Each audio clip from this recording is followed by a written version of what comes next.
Ok. Donc, aujourd'hui, on va faire Halakha, Gemara. Tu m'arrêtes si tu as des questions, des remarques, quoi, quoi que ce soit. Donc, Halakha, on étudie comme d'habitude sur le Yalkut Yosef et on va commencer les Halakhot de Pessah. Comme Pessah, c'est dans le monde en mois, on va commencer les Halakhot de Pessah.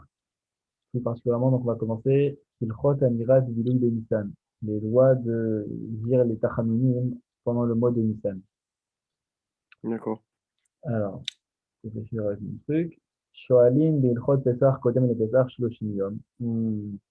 On enseigne les halachot de Pesach avant Pesach 30 jours. Donc voilà, c'est ce qu'on est en train de faire. Oulam Endi Chiyuv Gamour. Maintenant, c'est pas une obligation totale, c'est pas une obligation complète. ומותר לכל תלמיד חכם להמשיך בלימודו במקום שליבו חפץ, et c'est permis à tout celui qui étudie de continuer son étude là où il est désir, enfin, d'étudier ce qu'il a envie. Ben Dinzela le Echashev Shoel Kenyan. Et ce principe-là d'étudier 30 jours avant la fête, c'est juste pour rentrer dans le fait d'étudier selon le, le moment, quoi. Donc, moi, Shamrou, Tosefta, comme on a enseigné dans la Tosefta, Nicole Makom, Amorim, Oraot, les rabbis, Moanotim, Shorim, Marbitim, Torah, les Alachem. Mais de toute manière, les enseignants, ceux qui enseignent au public ou qui donnent des cours pour l'assemblée, צריכים ללמוד ולחזור על הלכות אלו לקיום, להיות בקיום, פרדון, בהלכות אלו להשיב לשואלם דברי השם, זו הלכה, דבר השם זו הלכה. Ils doivent étudier et faire et réviser toutes les lois, enfin toutes ces lois-là, pour être calés sur ces lois-là, pour répondre à ceux qui leur poseront des questions sur la halakha. ולהודיע להם את הדרך לחובה ואת המעשה אשר יעשון, et pour leur faire savoir le chemin qu'ils doivent suivre et les actions qu'ils devront faire. Bédiné, Agala, Vafiyat, Amatzot, Biochamet, Vechoulé, dans tout ce qui est les lois de cachérisation, de cuisson des matzot, de recherche et de brûler le chamet, etc. Chez Zéou, Haïkar, Maché Ikrachim, Bidrosh Elam, que c'est le principal de ce qu'on doit enseigner au peuple. ולכל הידברות בימי החגים עצמם צריך ללמוד ולדרוש בהלכות פסח ובפסח והלכות חג בחג. Et enfin, pour toutes les choses qu'on dit pendant les fêtes elles-mêmes, il faut enseigner et il faut étudier pardon, et enseigner les lois de Pessah à Pessah et les lois de chaque fête pendant la fête, ou Ketakanat Moshe Rabbeinu, comme l'instaurait Moshe. Chez Nehemar, Vaidaber Moshe et Mordé Hachem el Ben Israël, comme il est dit, donc un passage du Chumash, et donc Dieu, et donc Moshe a dit les fêtes de Dieu aux enfants d'Israël, ou Dvar Beito Matov, et une chose en son temps, qu'elle est bonne. Donc voilà, en gros, tout cette halakha, c'est pour nous dire que 30 jours avant Pessah, comme pour toutes les prophètes, c'est bien de commencer à étudier les lois de la fête, pour étudier la chose en son temps, euh, et aussi voilà, pour savoir quoi répondre si on nous pose des questions sur tout ce qui est les lois concernant Pessah, que ce soit la recherche, le brûler le Hametz, les lois de cacherisation et tout ça. Halakha bet, Bechol Chodesh Nissan, en noplim al penehem. Pendant tout le mois de Nissan, on ne fait pas les tachanunim. Ve'en omrim vidouille les tachanunim, donc noplim al penehem, c'est de faire tout ce qu'il y a les David. Après le Vaya Avor, vidouille, c'est quand tu tapes sur la poitrine, Hacham ou Bagam, etc. Et tachanunim, c'est la chose globale. Donc, en gros, on ne fait pas de tachanunim pendant tout le mois de Nissan. Le pene shekol achodesh ou yemet simcha l'Israël. Parce que tout le mois, c'est des jours de joie pour Israël. Au bitkufot, à Avar, à Ove Ve'atid, pour les périodes du passé, du présent, mais aussi de l'avenir. Il est Chad Nissan ou Kama Mishkan. Parce que le premier Nissan, le Mishkan a été, donc le sanctuaire qu'il y avait dans le désert, a été inauguré. Ou Shnem Asar Messié, Shifte Israël, Ikrivu et Korbanam, les Chanoukat Amizbech, Benesher Shnem Asar Yom. Et les 12 princes des tribus d'Israël, ils ont approché leur sacrifice pour l'inauguration du Mizbeach pendant 12 jours. Messie Echad Layom, donc un prince par jour. Bechol Echad Manesim Aya Ose Yom Tov Beyom Akrivo Lechanoukat HaMizbeach. Et chaque prince il faisait un Yom Tov et le jour où il approchait son sacrifice pour l'inauguration du Mizbeach. Ou le Machorat Yom Gimel Ben Nissan à Yayam Nisrochak Shalem. Et le lendemain, qui était le 13 Nissan, du coup, après les 2 jours, c'était leur Isrochak, c'est-à-dire pour toutes les fêtes, il y a ce qu'on appelle le lendemain de la fête, donc qui est considéré aussi comme un jour de fête. Yom Yudalet Ben Nissan ou reste Pessah. Et que du coup, après, tu arrives déjà au 14 Nissan, et c'est déjà la veille de Pessah. Mais l'Achar Megen, tu vas à Pessah, et que du coup, après, tu as les 7 jours de Pessah. Il y avait une Tovim au Mikra Kodesh, que c'est des jours de Yom Tov et des jours saints. Yom Chavbet Ben Nissan ou Isrouchak chez la Pessah. Ensuite, tu arrives au 22 Nissan, et là, c'est le Isrouchak, donc comme on a dit, le lendemain de la fête de Pessah. Ou Binyan Bet Amidash Hashlishi, et la construction du troisième temple, chez Libanais, Bimera Beamenu, qui soit construit rapidement de nos jours. Yé Be Yom Tov chez le Pessah. Ça sera pendant le Yom Tov de Pessah, il te dit. Qui Benissan, Yigael ou Benissan, Atilim et Gaël, parce qu'en Nissan, on a été délivré, en Nissan, on sera délivré dans le futur.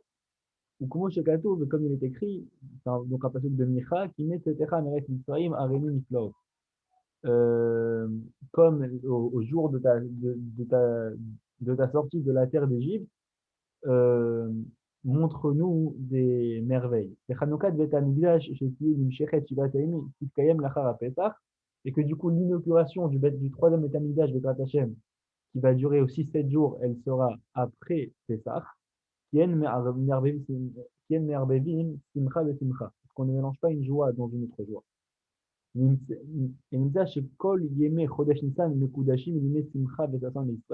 de là, on voit que tous les jours de Nissan, ils sont Tu peux sanctifiés. reprendre juste avant, excuse-moi? Ouais. Une phrase avant, celle que tu viens de lire juste avant avec Simcha. Simcha Besimcha. Ah, Kien Me'arbevim Simcha Besimcha. En gros, il te dit qu'on a deux joies différentes. Donc là, en l'occurrence, tu as la joie de la fête de Pessah. Et il te dit plus tard, tu auras la joie de la construction du troisième temple. Donc c'est deux joies différentes. On ne mélange pas deux joies différentes. נמצא שכל ימי חודש ניסן מקודשים ליום לימי שמחה וששון לישראל. Donc, tu vois que tous les jours de Nissan sont sanctifiés pour des jours de joie et d'allégresse pour Israël. La reine est Lomar Bidou Betachamim Beniflat Achaim Beyamim Elu. Et que du coup, c'est pas convenable de dire les Tachamim pendant ces jours-là. Donc, en gros, dans cette halakha, tu vois que tous les jours de Nissan, tu as quelque chose. Du 1er au 12, c'était à l'époque, lors de l'inauguration du Mishkan. Le 13, c'était le lendemain de cette fête-là de l'inauguration du Mishkan. Le 14, c'est déjà la veille de Pessah. Ensuite, du 15 au 22, tu as Pessah. Et il te dit que du 22 et jusqu'à la fin du mois, ça sera l'inauguration de Hashem du troisième temple. Alors, j'ai deux questions, Bezrat Hashem. J'ai deux questions sur cette halakha. Dis-moi. Premièrement, est-ce que parce qu'on ne fait pas de tachanonim, on est quand même pardonné de nos péchés? Parce que le principe du tachanoun, c'est quand même d'expier ses fautes. Alors, si on ne peut pas les expier, comment on fait? Elles sont déjà expiées ou comment ça se passe? Alors, le Tachamim, si tu veux, c'est une partie de la tchouva. Il y a plusieurs choses pour faire tchouva. Il faut faire le vidouille, il faut faire Tachanoun, il faut faire, enfin, il faut regretter, promettre de ne plus recommencer. Euh, c'est une étape de la tchouva. Donc, non, tu peux faire pardonner tes fautes en ne faisant pas ça, surtout pendant ces jours de joie où euh, c'est pas toi qui ne fais pas, en fait, c'est qu'il ne faut pas faire. Et que le fait que ce soit des jours de joie, et que ce soit plutôt des jours saints, avant d'être des jours de joie, c'est des jours saints. En eux-mêmes, ils ont un pouvoir, il y a une grande sainteté pendant ces jours-là, donc tu peux atteindre des niveaux sans avoir besoin de faire ta famille. L'idéal, en fait, serait de ne jamais avoir besoin de faire ta famille pendant toute l'année. C'est vrai. Maintenant, tu peux pas. Donc, il y a des jours comme ça spécifiques où il y a une influence de Gdusha, une influence de sainteté, où là, ça sera, enfin, où là, du coup, tu n'as pas besoin de faire ta famille. Déjà, parce Donc, que on peut quand même faire teshuva sans passer par le tachanoun, mais pendant cette période. voilà, exactement. Les jours sont plus propices D'accord, à se rapprocher des gens en général, les jours où il y a pas Tahad. d'accord. Et ma deuxième question sur cette halakha, c'est bien le Yalkut Yosef, là, on est bien d'accord? Ouais. Alors, je me demande comment est-ce qu'il peut se permettre de dire que c'est le fils du Rav Ovadia quand même, c'est un très grand sadique. Non, Comment c'est il le peut Rav se Ovadia. permettre? Ah, c'est directement le père, le Rav Ovadia Yosef. C'est D'accord, lui, autant pour c'est le moi. Rav Ovadia qui Alors, a écrit, c'est le Rav Ovadia Yosef qui a écrit le Kodesh Yosef, il y a environ une quarantaine d'années. moi, je crois que c'était son fils Yitzhak Yosef, mais alors, je veux bien te croire, tu as plus d'études que moi. Mais alors voilà, moi, la question qui est incroyable là-dedans, c'est qu'il dit carrément qu'on va reconstruire le Beth Amikdash. Il a donné une date pour ça pendant Nissan.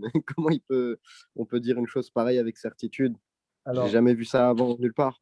il tire ça de la Gemara. C'est toute une discussion dans la Gemara de Sanhedrin, si je dis pas de bêtises, de Sanhedrin.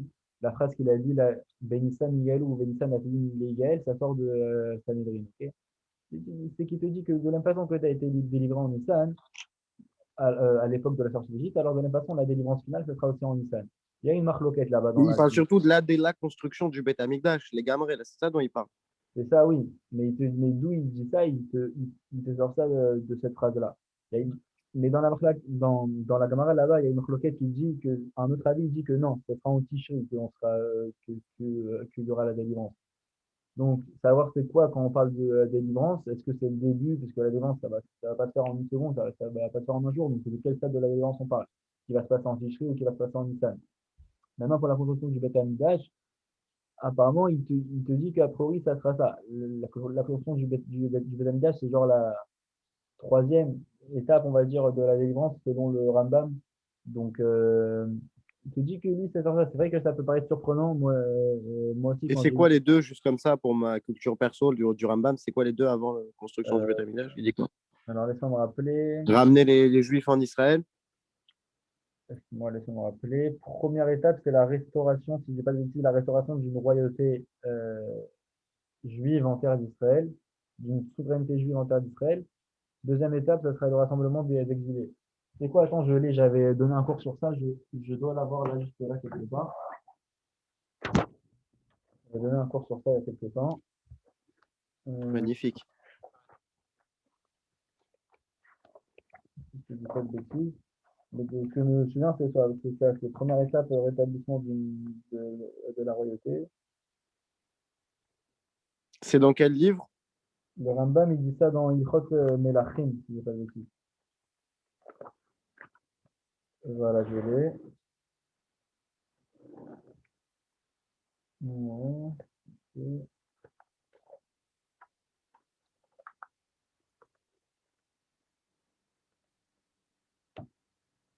Ouais, il dit ça, non, il dit ça dans le Mishneh Torah, pardon. Le Rambam, il dit ça dans Mishneh Torah.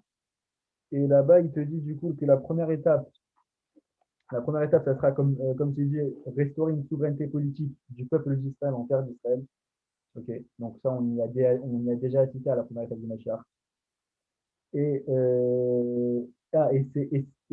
construire le temple, c'est la deuxième étape. Pardon, c'est pas le problème, c'est la deuxième. La deuxième étape, c'est construire le temple.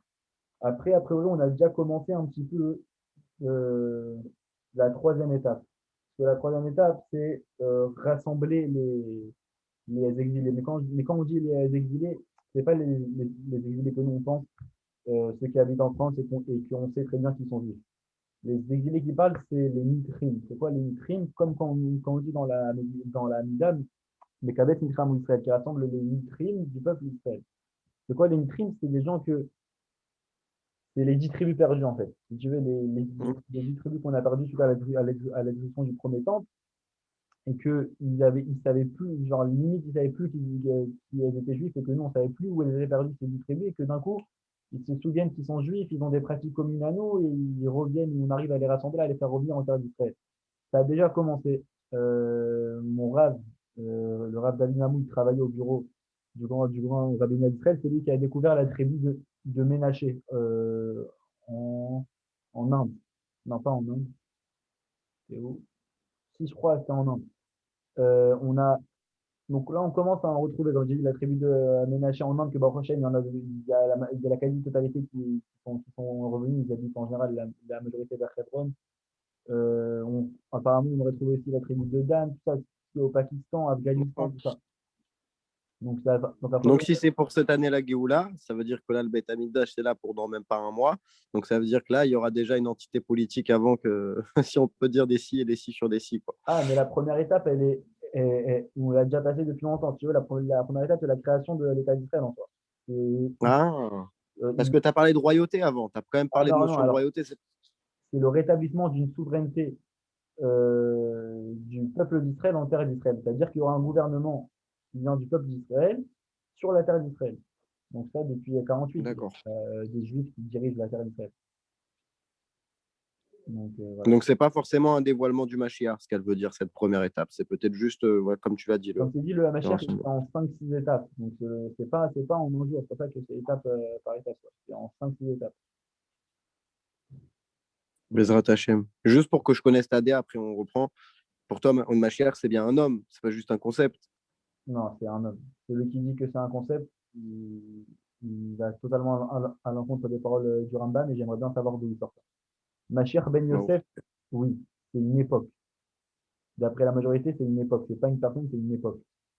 Il y en a certains qui disent que c'est une personne, mais d'après la majorité des avis, c'est une époque. Mashiach ben David, c'est Il y a une kavana quand même dans la Hamida qu'il faut pas, je sais plus c'est sur quoi, quand on parle du chauffard, qu'il faut pas qu'il meure Mashiach Ben Yosef. ouais, Donc, il y a que c'est aussi un homme. il faut prier pour pas qu'il meure de l'empereur romain. Bref, je vois de quoi tu parles. Il y a certains avis qui disent que c'est un homme. Certains disent que la majorité des avis disent que c'est une période. C'est quoi Mashiach ben Yosef? C'est celui qui va rassembler le peuple juif. Donc ils disent que c'est une période et qu'on est dans cette période-là de Mashiach ben Yosef. Maintenant, Mashiach ben David, c'est un homme d'après tout le monde. Et j'aimerais bien savoir celui qui dit que c'est pas un homme. Très bien, Voilà. merci. Voilà. Ok. Minag Tov ou Likrot Bechol Yom Achel Mirosh Chodesh Nissan Parashat Anasi Shel Oto Yom. C'est un bon minag de lire tous les jours, ouais, tous les jours depuis Rosh Chodesh Nissan, la paracha donc, du Nasi, du prince du jour même. Comme on a dit que c'était l'inauguration du Mishkan et que chaque jour un prince d'une tribu amenait une offrande, donc tout ça c'est dans la paracha de Nassau, donc c'est bien de lire depuis Rosh Chodesh Nissan chaque jour le Nasi du jour. Quoi. Vous voyez Gimel Nissan Korim Mitrilat Parashat Be'alotecha, et que du coup le 13e jour, il faudra lire depuis le début, enfin, il faudra lire le début de la paracha de Be'alotecha, qui parle de l'inauguration de la menorah. Ad Ken Asa et Menorah, jusqu'au mot Ken Asa et Menorah. Vesh Noagim Likrot Psukim Elo Mitor Sefer Torah. Et il y en a qui ont même l'habitude de lire ces psukim-là dans un Sefer Torah, pas juste dans un chumash. Beli Beracha, il te précise que évidemment ça sera sans bracha. Aval minagenu likorota mitor hachumash. Mais notre minag, c'est de les lire juste à partir d'un chumash. Ah, il dit pas pourquoi Be'alotecha? Ah si, il explique, pardon.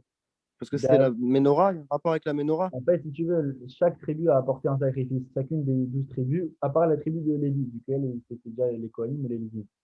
Et on dit que Aaron, il a dit à Dieu, genre, je suis jaloux un petit peu. Chacun a mis une offrande et Aaron, c'était un petit peu comme c'était le Kohen Gadol, c'était le prince de la tribu de Lévi. Il a dit, crois-moi, j'apporte rien. Donc, on dit que Dieu lui a donné la mitzvah de Ménorah en consolation de ça. Il lui a dit, en gros, eux, ils apportent juste une fois. Toi, tous les matins et tous les soirs, tu vas venir et t'occuper de la Ménorah. Mais Donc, comment tu peux dire ça alors qu'avant il y en a 12? S'il y en a 12, il y a déjà celle de Aaron. non, parce qu'on divise la tribu de Yosef en deux. Il y a Ephraim et Ménaché. Donc, ça fait 13. Ouais, excuse-moi. D'accord, j'ai compris. Il y a Ephraim et Ménaché. Ça va, merci beaucoup. Voilà. En Ixor Ta'anit Tibour Bechod Yemei Chodesh Nissan, il ne faudra pas décréter un jeûne public pendant tous les jours du mois de Nissan. Al-Kol Tzara Shel Otavo, peu importe quelle détresse vient. Aval Ta'anit Yachid Mutar Litanot Ben Nissan, maintenant un jeûne particulier, donc que c'est une seule personne qui la prend sur elle, ça sera permis de jeûner en Nissan. Chut Rosh Chodesh Nissan. À part Rosh Chodesh Nissan, où là c'est totalement interdit de jeûner, vu que c'est Rosh Chodesh. Veshimat Yemei Chag Pesach, et les 7 jours de la fête de Pesach, où là c'est totalement interdit de jeûner, même pour une personne. Le Tov l'Achmir Shelo Litanot Gam Beyom Mitzvouchag, et c'est bien aussi d'être strict et de ne pas jeûner le lendemain de la fête de Pesach, chez où les Machorat à Pesach. Valpize Pshat Aminag, Litanot Biminisan Ta'anit Shel Yom Apkuda Shel Aviv Oimo. Et que du coup, comme on a dit qu'un jeûne particulier c'était permis pendant les jours de Nissan, donc à partir de là, a priori, jeûner pendant les jours de Nissan pour quand ça tombe le jour de l'année de ta mère ou de ton père, qui est Nissar, ça sera permis. Afalpi shen ta'anit zechiou rak minag tov. Même si ce jeûne-là, c'est pas une obligation, c'est juste un bon minag. V'chen et d'autres, chez Nabou, bechut selaret, c'est achatan ou akala mit'anim yom chupatam. Et aussi, donc, les assemblées qui ont pris l'habitude que, en dehors d'Israël, que le marié ou la mariée jeûne le jour de leur choupa, Rachaim litanot ta'anit zo b'menissan, ils ont l'autorisation de jeûner ce jeûne-là, même si c'est pendant les jours de Nissan. אולם מנהג הספרדים לעדות המזרח בארץ ישראל ובארצות המערב שאין החתן והכלה מתענים כלל ביום חופתם. Mais de toute façon, le minhag des Sfaradim et de d'État Mizrach, donc c'est Irak et tout ça, en Eretz Israël et ceux qui habitent dans les pays de l'Ouest, donc dans le Maghreb, que le Khatan et la Kala, ils ne jeûnent pas du tout le jour de leur repas chez Yom Tov, chez les Hengou, parce que c'est pour eux un jour de Yom Tov, ben les Shanot. Et il ne faudra pas changer de minhag. Ok, est-ce que tu as compris? Ouais, je suis. Magnifique. Bien. Je pense qu'on va s'arrêter là Mais pour ça veut dire que c'est un ménage ça veut dire que c'est un ménage ashkénaze ouais, que de de jeûner le jeûner jour le de leur. jour de son mariage, c'est un minhag ashkénaze. D'accord. Ok. Donc on va s'arrêter là pour la Kha. On va passer à la Gemara. Ok, donc on était Gemara, Brachot, donc on est arrivé d'Af Gimel Amoud Aleph. On était là. Donc on avait parlé dans le dernier cours que à trois moments dans la nuit, Dieu rugit entre guillemets et qu'il dit pourquoi j'ai détruit ma maison et que j'ai exilé mes enfants et tout ça. Donc là on est là, Tania. On a enseigné dans une Que braïta. Dieu, pardon, excuse-moi, j'ai pas compris. Tu as dit que tu peux répéter? Pardon. Dans le dernier cours, on avait vu que la nuit, elle est divisée en trois parties, en trois gardes et tout ça, et que pendant chaque garde, Dieu, il rugit, entre guillemets, et il dit pourquoi j'ai détruit ma maison et que j'ai exilé mes enfants parmi les nations du monde. C'est cette image-là que l'Agma nous avait donnée dans le cours précédent, enfin, dans le cours précédent, et que là, on s'est un petit peu là-dessus. D'accord. Tania, on a enseigné dans une braïta. Amar Rabbi Yossi. Rabbi Yossi, il dit, Fa'am ahat haïti me'alech baderech. Une fois, j'étais en train de marcher donc en chemin. ונכנסתי לחורבה אחת, לחורבת ירושלים להתפלל. Et je suis rentré dans une des ruines de Jérusalem pour prier. Ba Eliaou Zacholetov. Eliaou Hanavi, il est venu. Veshama la Petach. Et il m'a attendu à l'entrée. Il m'a gardé l'entrée de la ruine. Ouais, il m'a gardé l'entrée de la ruine. Veimtim et il m'a attendu. Ad Shesiamti Tfilati. Jusqu'à ce que je finisse ma tfila. Leachar Shesiamti Tfilati. Après que j'ai fini ma tfila, Amarli, il m'a dit. Shalom Alecha Rabbi, bonjour mon maître. Kilo, Shalom Alecha Rabbi Omori. Et je lui ai dit bonjour mon maître et mon rave, quoi. Vamarli Beni, mi penema nichnasta lechurvazo. Et il m'a dit, mon fils, pourquoi tu es rentré dans cette ruine? Kilo, je lui ai dit, les palel pour prier. Vamarli, et il m'a dit, Alecha palel baderer. Tu aurais dû prier en chemin. Kilo, mitiare Haïti, Shema Yafsikubi. Et donc, Rabbi aussi lui a répondu, j'avais peur de peur qu'il m'arrête, tout ça, au vrai des rachim, que les passants en fait m'arrêtent pendant ma tfila. Donc Que là, je sois attends, interrompu, ouais. ouais, c'est ça. Donc, c'est une histoire en fait. Souvent, la Gemara va te raconter des histoires qu'on appelle des agadotes, des récits. Et en général, c'est pas ça des récits pour bien dormir le soir, c'est des récits qui tu peux apprendre des leçons de morale de ça. Donc là, en C'est gros, c'est un Tana, Rabbi aussi? Rabbi aussi, c'est un Amora, si je dis pas de bêtises. Yes. D'accord. Attends, ça que j'ai un doute. Ok, donc c'est pour pas il lui a demandé donc pourquoi en chemin. Il explique en chemin, j'ai pas pu prier, enfin, je préférais pas prier en chemin parce que je voulais pas me faire interrompre par les C'est ovrés de ça. Rachim. Ok. Rabbi aussi, il était en chemin, l'heure de la Tila est arrivée, il est rentré dans une ruine pour prier, et Yohanabi, il est venu, et une fois qu'il a fini de prier, il lui a dit pourquoi tu es rentré dans une ruine pour prier, et pourquoi ça, parce que je ne voulais pas que les gens ils m'arrêtent. Véhamar, il Ok. dit, C'est Mishnah encore ça? On est dans la Mishnah là? quoi? C'est que Mishnah là ce qu'on fait. Nachon, c'est pas Gemara. Non, là, on est dans la Gemara, là.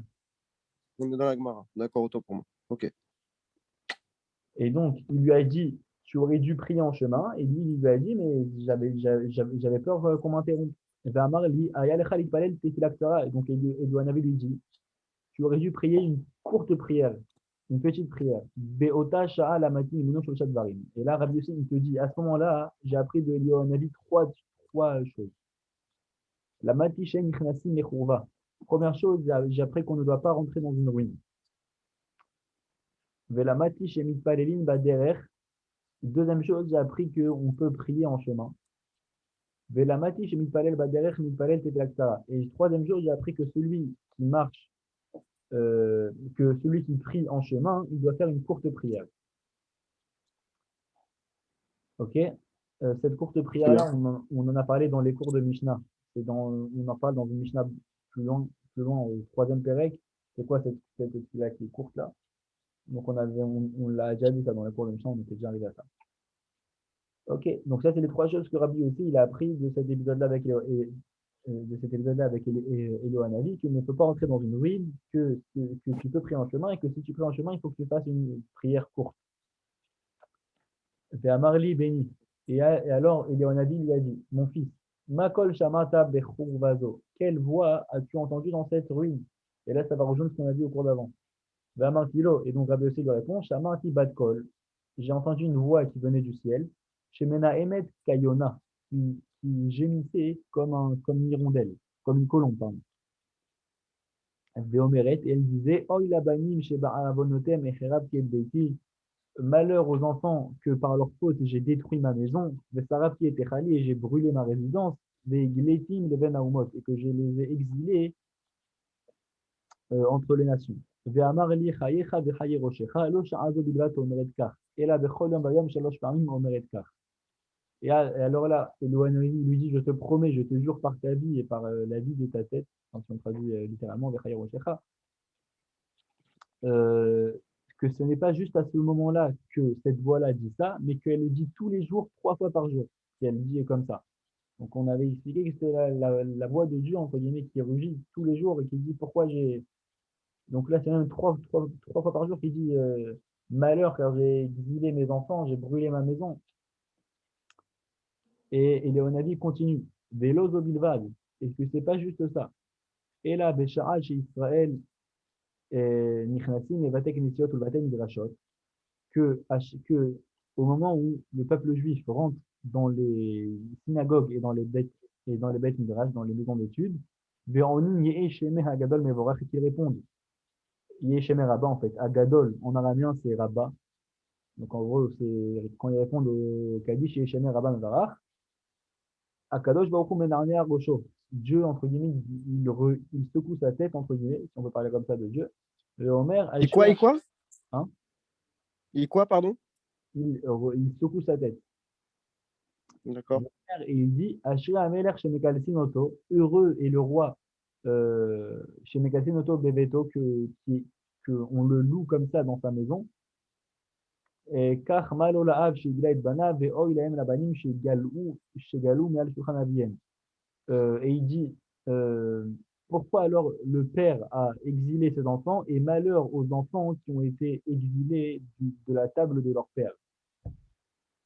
Donc, en gros, c'est une agada, tout ça c'était une agada, ok? Il y a un avis qui Mm. nous apprend qu'apparemment tous les jours, 3 fois par jour, Dieu rugit et qui dit entre guillemets malheur que j'ai détruit ma maison, que j'ai exilé mes enfants. Et c'est pas seulement 3 fois par jour, c'est à chaque fois que dans les bêtes, que dans les synagogues et dans les maisons d'études, le peuple juif répond Amen Yeshen Rabba au Kaddish, à chaque fois à ce moment-là, Dieu secoue la tête et dit malheur, enfin, il dit combien est heureux en fait le roi qui est loué comme ça dans sa maison, et malheur à moi, pourquoi j'ai exilé mes enfants, pourquoi j'ai détruit ma maison. Et pourquoi on parlait du Kaddish? Hein? Pourquoi on parlait du Kaddish? Il y a un avis qui dit ça, qui dit que Veonim Yeshem Rabba, Veonim Yeshem Agadol Mevorach, qui dit qu'à chaque fois que le peuple juif répond, Yeshem Rabba Mevorach, quoi. Ah, c'est à ce moment-là qu'il y a Keviachol, il secoue sa tête. Ouais. D'accord. Et C'est- après, à la fin, en fait, à la fin d'un truc, il repose la question C'est-à-dire. à la toute fin, puisqu'il dit qu'il les a enlevés de la Shulchan Aviem, qu'il les a enlevés de la table. C'est comme s'il reposait la question, en fait, à la fin, on dirait. J'ai pas compris de qui tu parles qui repose la question. Cette dernière phrase qui a marqué, Ouais, je saurais mal te la dire. Shegali et bana ve'ilaem levanim shegalo me'al shulchan aviem. ok. C'est un peu la même phrase que ce qui est dit juste avant, juste qu'on répète, on le redit différemment pour dire il Ouais, les a exilés de sa ouais, table. ouais, c'est ça. C'est un petit peu. Juste la chose qui est rajoutée, peut-être, c'est Malolab, Shigla et Banav, que là, le Dieu, il se demande, entre guillemets, à lui-même pourquoi le père a exilé ses enfants. Je veux dire, mais sinon, un petit peu, c'est un petit peu la même idée, quoi. Et on a la réponse à cette question ou pas? C'est un petit peu une question rhétorique. Parce qu'on sait très bien pourquoi il nous a exilés, parce que malheureusement, on a fauté. C'est un petit peu une question rhétorique, en fait, que Dieu se pose à lui-même, si on peut parler comme ça de lui. Euh, et que quand il voit que le peuple juif, que ses enfants le louent en disant Yeh Rabba, que son grand nom soit loué, Yeh Ben Barer, que son grand nom soit loué, donc on loue le nom de Dieu à chaque Kaddish, il dit pourquoi, genre, entre guillemets, entre grands guillemets, il regrette, parce qu'il n'y a pas de regret pour Dieu, mais entre guillemets, il dit pourquoi j'ai fait ça. Donc Mais voilà, ça va s'arrêter, ça, normalement. bah, la délivrance, Bezrat Hashem. Mais Hashem. On va faire le rachis, du coup on est arrivé aux 2 points, donc je pense que c'est un bon endroit pour s'arrêter. On va faire les quelques rachis sur ça. Les chamas. Ouais, quand on avait dit que Eliyahu lui a gardé la porte, entre guillemets, qu'est-ce que ça veut dire? Veimtin, Kemo, Veimtin. Rachid, il te dit que, en fait, ça veut dire juste qu'il a attendu, quoi. Kemo lo yomar adam lechavero, shmorli batsad, al gabe ploni. Donc, il te sort un autre endroit où on a utilisé le mot shamar pour dire attendre. Bekamap, beperesh, beperek achovel, shamra, omedet al petaratzra, vechen zaviv, shamar et adava. En gros, il te sort plusieurs endroits où on a utilisé le mot shamar, les shmor, garder, pour dire que ça veut dire attendre. Donc une source dans Sanhedrin, une source dans Baba Kama, une source aussi dans le Sefer de Bereshit, quand Yosef a fait ses rêves, il a écrit que Yaakov, en parlant de Yaakov, il a écrit Vechen Aviv Shamar et Adava, que son père a gardé la chose. Qui te dit que là-bas, on explique en gros, Yaakov a attendu que les rêves de Yosef se réalisent. Bref, il te sort plusieurs sources comme ça pour te dire que le mot d'Ishmor, ça veut dire attendre. D'accord. Tefila Ksara, ça veut dire quoi? Une courte prière.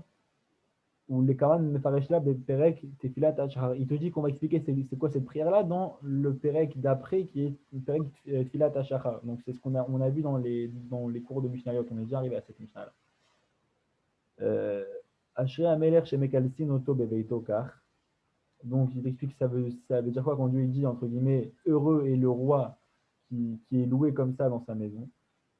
Ça veut dire Ashrei Kol Zman Shaya Kalus Ze Betor Bet Amidash. Il te dit que c'est pas ce qu'on pense que heureux c'est le roi qui est loué comme ça dans sa maison qu'on a dit a priori dans les synagogues. Il te dit ça veut dire heureux pendant tout le temps que il était loué en fait dans le Bet Amidash. En gros, il regrette le temps du Bet Amidash où maintenant il voit qu'on le loue dans les synagogues, dans le Bet Midrash. Et il dit il regrette en fait entre guillemets le temps où on le louait dans le Bet Amidash directement. Et là, pour toi, j'en profite pour poser cette question. Les 3 tfilotes, elles sont beaucoup liées parce qu'il n'y a plus le korban. Mais à l'époque, un korban suffisait en tant que tfila ou il y avait aussi une tefila mamash? Parce que je crois que la tfila, c'est les chachamim qui l'ont instauré, les shmona esrei Alors, brachot. alors, regarde, il y a une mitzvah de Horaïta, un commandement de la Torah de prier une fois par jour. Peu importe de prier quoi, genre, peu importe de prier quoi, mais juste de prier une fois par jour. Et ça, c'est pour les hommes, pour les femmes. Euh, euh, D'où ça nous vient?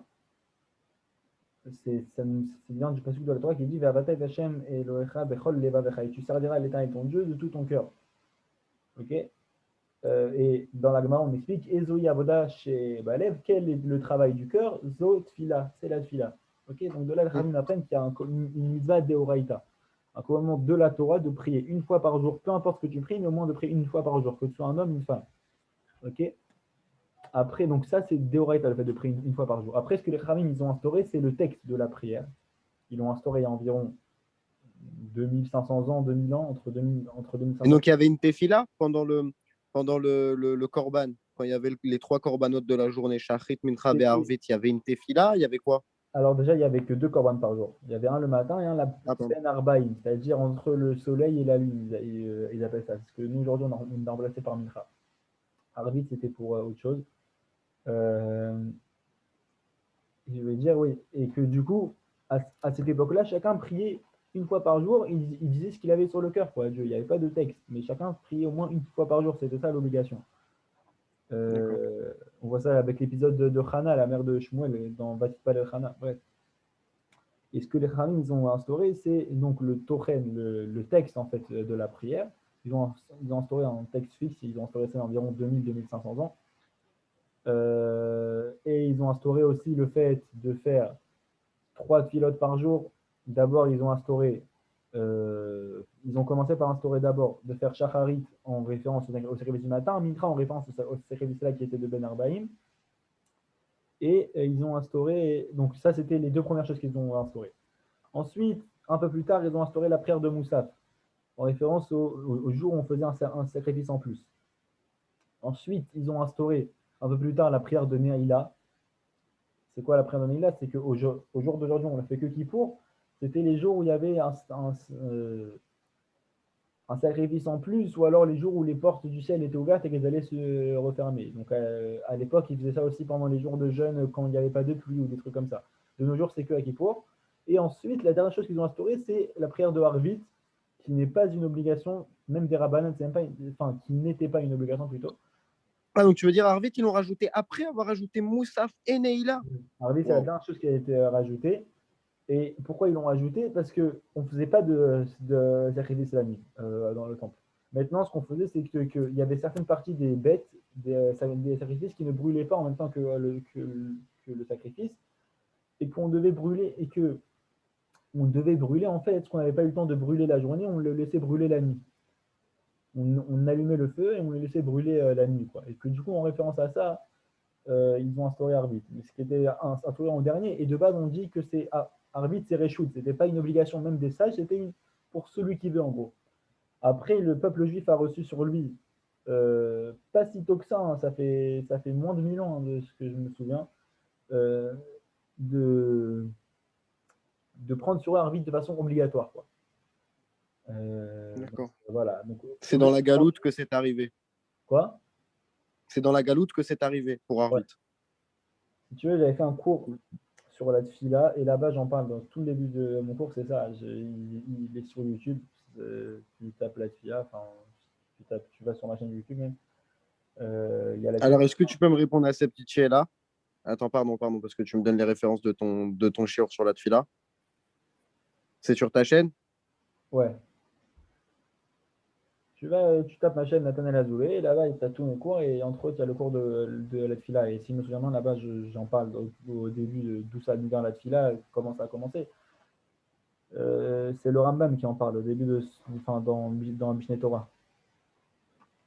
Alors, si je peux me permettre de poser la question, tu as forcément entendu parler de l'histoire de David Ameller, qu'il entendait dans la Hamida Eloké Abraham, Eloké Yitzhak, Eloké Yaakov. Et il a demandé à Hachem, est-ce qu'on peut rajouter Eloké David? Et Hachem lui a répondu, en gros, je ne t'ai pas éprouvé, comme j'ai éprouvé tes pères. Et ainsi de suite, l'histoire avec Bathsheba, et ainsi de suite, ainsi de suite. Moi, c'est comme ça qu'on me l'a raconté, cette histoire. Donc, ça veut dire que du temps de David, il y avait déjà la tfila des Rabbanan. Alors non, regarde, c'est sûr que non, parce que David, il était avant le premier temple. Il était avant même le premier temple. La Tfila, elle est instaurée au milieu du deuxième temple, sous Ezra et la Antiak Neset Agdola.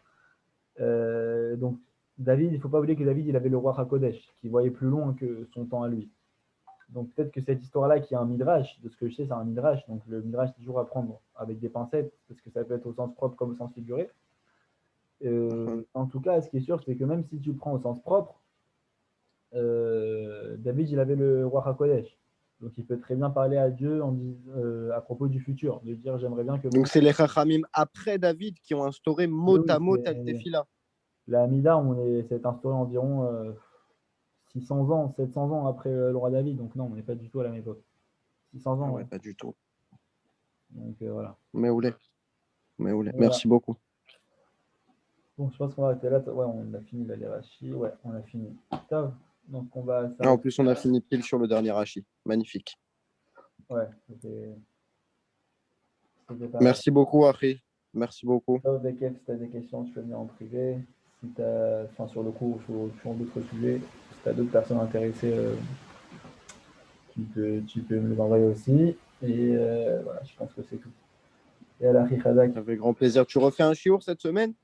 j'essaierai de faire, je ne sais pas encore si je pourrais mercredi ou jeudi. Ça dépend de quand je pourrais, mais j'essaierai de faire mercredi soir ou jeudi soir. Ok? Bon, Bezrat Hachem. Merci beaucoup pour ce chiour. D'accord. D'accord. Laila Tov. Salut.